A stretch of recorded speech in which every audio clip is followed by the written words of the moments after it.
বাহরাইনের ইসা টাউনে বাড়ানো হলো পার্কিং লট, যানজট কমার আশা। সৌদিতে অবৈধদের বিরুদ্ধে অভিযান, বহিষ্কার 12,000-এরও বেশি বিদেশি। আমিরাতে আগস্টের আবহাওয়া কেমন যাবে জানালো এনএমসি। ওমানে চালু হলো 14 দিনের পর্যটন ভিসা, সহজ হলো প্রবাসীদের যাতায়াত। আর কুয়েতে ভিজিট ভিসা থেকে রেসিডেন্সি ভিসা রূপান্তরের খরচ নির্ধারণে সরকারি ঘোষণা। এসব খবর নিয়েই আজকের মধ্যপ্রাচ্যের নিউজ আপডেট। সাথে আছে আমি পৃথ্বী বিশ্বাস। শুনছিলেন শিরোনাম, এবার বিস্তারিত। বাহরাইনের জনপ্রিয় ইসা টাউন মার্কেটে 500টিরও বেশি নতুন পার্কিং স্পেস নির্মাণ করা হবে বলে ঘোষণা দেওয়া হয়েছে। মার্কেট এরিয়ার যানজট কমাতে এবং ক্রেতাদের সুবিধা বাড়াতে নেওয়া হয়েছে বড় উন্নয়ন পরিকল্পনাও। পরিকল্পনার অংশ হিসেবে 500টিরও বেশি নতুন পার্কিং স্পেস নির্মাণ করা হবে।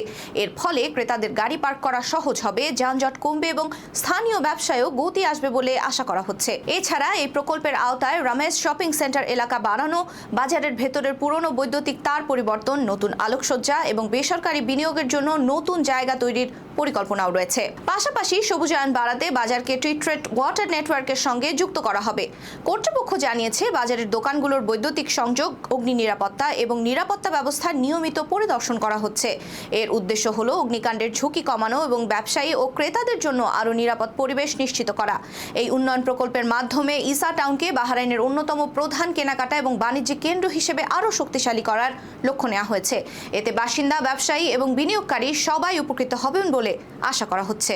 সৌদি আরবে রেসিডেন্সি, শ্রম আইন এবং সীমান্ত নিরাপত্তা আইন ভঙ্গকারীদের বিরুদ্ধে দেশ জুড়ে বড় ধরনের অভিযান চালানো হয়েছে। সৌদি স্বরাষ্ট্র মন্ত্রণালয়ের তথ্য অনুযায়ী গেল 23 থেকে 29 জুলাই পর্যন্ত এক সপ্তাহের অভিযানে মোট 14,154 জনকে আটক করা হয়। এসব অভিযান পরিচালনা করা হয় দেশের বিভিন্ন অঞ্চলে। এর মধ্যে 12,613 জনকে সৌদি থেকে নিজ দেশে ইতোমধ্যে ফেরত পাঠানো হয়েছে। আটক ব্যক্তিদের মধ্যে 7,103 জন রেসিডেন্সি আইন ভঙ্গকারী, 3,654 জন সীমান্ত নিরাপত্তা আইন লঙ্ঘনকারী এবং 3,397 জন শ্রম আইন ভঙ্গকারী রয়েছেন। এছাড়া অবৈধভাবে সৌদি আরবে প্রবেশের চেষ্টা করার সময় 1,418 জনকে আটক করা হয়েছে। অভিযুক্তদের মধ্যে 54% ইয়েমেনি, 45% ইথিওপিয়ান এবং 1% অন্যান্য দেশের নাগরিক। কর্তৃপক্ষ আরও জানিয়েছে, অবৈধভাবে দেশ ছাড়ার চেষ্টা করার সময় 23 জনকে আটক করা হয়। বর্তমানে 30,679 জন আইন ভঙ্গকারীর বিরুদ্ধে আইনি প্রক্রিয়া চলমান রয়েছে। এর মধ্যে অনেককে ভ্রমণ নথি সংগ্রহ এবং দেশে ফেরত পাঠানোর প্রক্রিয়া শুরু হয়েছে। সংযুক্ত আরব আমিরাতে অগাস্ট মাস জুড়ে তীব্র গরম, বাড়তি আর্দ্রতা এবং কিছু এলাকায় বৃষ্টির সম্ভাবনা রয়েছে বলে সতর্ক করেছে দেশটির ন্যাশনাল সেন্টার ফর মেটিওরোলজি। আবহাওয়াবিদদের মতে, জুলাইয়ের মতো আগস্টেও দেশের বিভিন্ন এলাকায় তাপমাত্রা 47 থেকে 50 ডিগ্রি সেলসিয়াস পর্যন্ত পৌঁছাতে পারে। বিশেষ করে অভ্যন্তরীণ মরুভূমি এলাকায় গরমের তীব্রতা বেশি থাকবে। এছাড়া অগাস্টের দ্বিতীয়ার্ধে বাতাসে আর্দ্রতার পরিমাণ আরও বেড়ে যেতে পারে, ফলে সকাল ও সন্ধ্যায় আরও অস্বস্তিকর গরম অনুভূত হবে। উপকূলীয় এলাকায় উচ্চ আর্দ্রতার কারণে ফিলস লাইক তাপমাত্রাও অনেক বেশি হতে পারে। তবে স্বস্তির খবরও রয়েছে। পূর্ব এবং দক্ষিণাঞ্চলের কিছু এলাকায় বিকেলের দিকে ভারী মেঘের কারণে বিচ্ছিন্নভাবে বৃষ্টিপাত হতে পারে। একই সঙ্গে কিছু এলাকায় দমকা হাওয়া এবং ধূলিঝড়ের আশঙ্কা রয়েছে। কর্তৃপক্ষ বাসিন্দাদের দুপুরের প্রচণ্ড রোদ এড়িয়ে চলা, পর্যাপ্ত পানি পান করা এবং বাইরে কাজের সময় প্রয়োজনীয় সতর্কতা নেওয়ার পরামর্শ দিয়েছে। বিশেষ করে শিশু, বয়স্ক এবং বাইরে কর্মরতদের অতিরিক্ত সতর্ক থাকতে বলা হয়েছে। ওমানে যেতে আগ্রহীদের জন্য সুখবর দিয়েছে দেশটির সরকার। দেশটি নতুন 14 দিনের ফ্রি ট্যুরিস্ট ভিসা চালু করেছে। বিদেশি নাগরিকদের জন্য ভ্রমণ আরও সহজ করা এবং পর্যটন খাতকে উৎসাহিত করতে এই সিদ্ধান্ত গ্রহণ করা হয়েছে। নতুন নিয়ম অনুযায়ী নির্বাচিত কিছু দেশের নাগরিকরা সংশ্লিষ্ট কর্তৃপক্ষের অনুমোদন সাপেক্ষে বিনামূল্যে 14 দিনের ট্যুরিস্ট ভিসা পাবেন।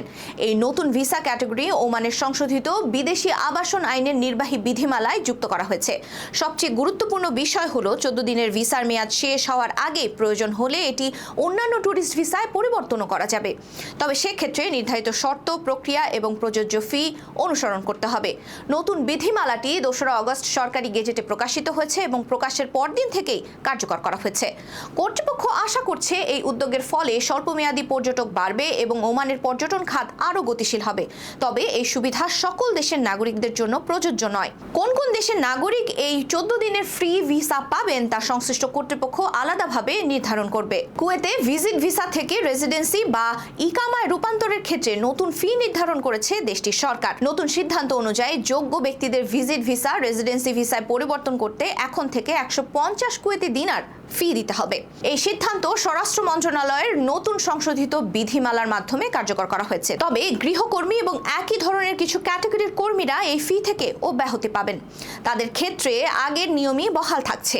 কর্তৃপক্ষ জানিয়েছে এই ফি শুধু যেসব ক্ষেত্রে আইন অনুযায়ী ভিজিট ভিসা রেসিডেন্সিতে পরিবর্তনের অনুমতি রয়েছে সেসব ক্ষেত্রেই প্রযোজ্য হবে। অর্থাৎ সবার জন্য ভিজিট ভিসা পরিবর্তনের সুযোগ তৈরি করা হয়নি। যোগ্যতার শর্ত আগের মতোই বহাল রয়েছে। নতুন সিদ্ধান্তটি সরকারি গেজেটে প্রকাশের সঙ্গে সঙ্গে কার্যকর করা হয়েছে। সংশ্লিষ্ট বিভাগগুলোকে তা বাস্তবায়নের নির্দেশও দেওয়া হয়েছে। ভিসা বা রেসিডেন্সি সংক্রান্ত কোনো পদক্ষেপ নেওয়ার আগে সর্বশেষ সরকারি নিয়ম জেনে নিয়ে এবং প্রয়োজনে নিয়োগকর্তা বা সংশ্লিষ্ট কর্তৃপক্ষের সঙ্গে যোগাযোগ করতে আহ্বান জানানো হয়েছে। এই ছিল আজকের মধ্যপ্রাচ্যের নিউজ আপডেট। আল্লাহ হাফেজ।